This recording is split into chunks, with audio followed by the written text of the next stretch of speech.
नमस्कार दोस्तों, आप देख रहे हैं संस्कृति टीवी।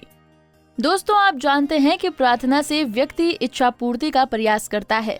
तंत्र, मंत्र, ध्यान और जाप भी प्रार्थना का ही एक रूप है। प्रार्थना हर स्तर पर काम करती है। कोई प्रार्थना एक साथ कई लोग करें तो वो ज्यादा प्रभावशाली बन जाती है।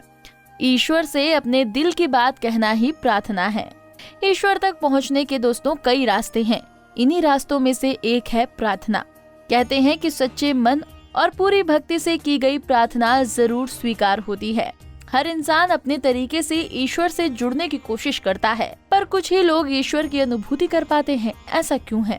जब ईश्वर को प्रसन्न करने के लिए सभी प्रार्थना करते हैं, तो किसी की प्रार्थना क्यों बेअसर रह जाती है? दोस्तों, तो आज हम आपको यही बताएंगे कि क्यों कुछ लोगों की प्रार्थना स्वीकार हो जाती है, जबकि कुछ लोगों की प्रार्थना का फल उन्हें नहीं मिल पाता है। प्रार्थना क्या है? परंपरा से आत्मा के साक्षात्कार का सबसे सरल जरिया प्रार्थना है।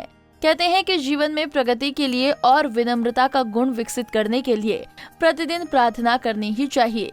पर सच तो ये है कि ज्यादातर लोग बुरे दौर के दौरान ही उस परम शक्ति ईश्वर को याद करते हैं, और तभी करते हैं कष्टों के भवसागर से पार पाने की प्रार्थना।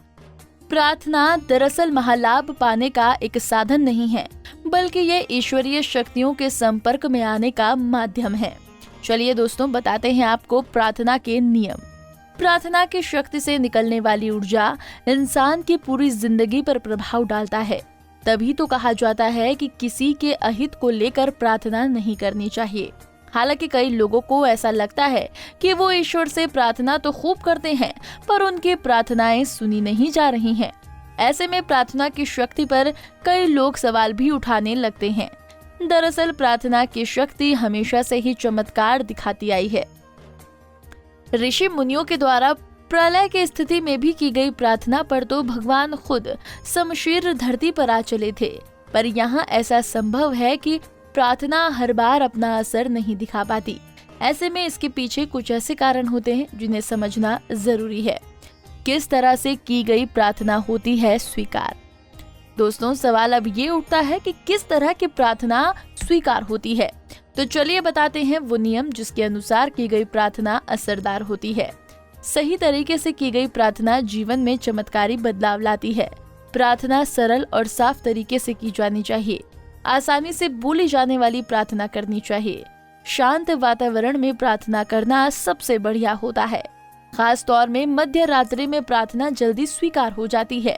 प्रार्थना को रोज एक ही समय पर करना अच्छा होता है। दूसरे के नुकसान के उद्देश्य से या अतार्किक प्रार्थना न करें।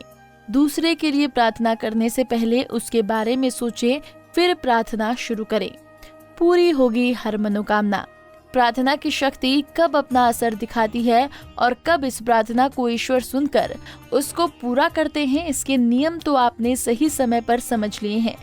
अगर आप प्रतिदिन प्रार्थना इन नियमों को समझते हुए करेंगे तो यकीन मानिए आपकी प्रार्थना चाहे जो हो, चाहे आप धन संपत्ति चाहते हो, संतान की इच्छा रखते हो या फिर अच्छी नौकरी चाहते हो, सभी तरह की इच्छाएं पूरी जरूर होंगी।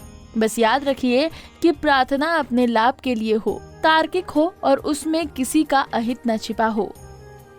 तभी आपकी प्रार्थना स्वीकार होंगी और परम शक्ति करेगी आपका उद्धार। उम्मीद है दोस्तों आपको जानकारियां पसंद आई होंगी। धर्म और आस्था से जुड़ी इसी प्रकार की जानकारियों के लिए देखते रहिए संस्कृति टीवी।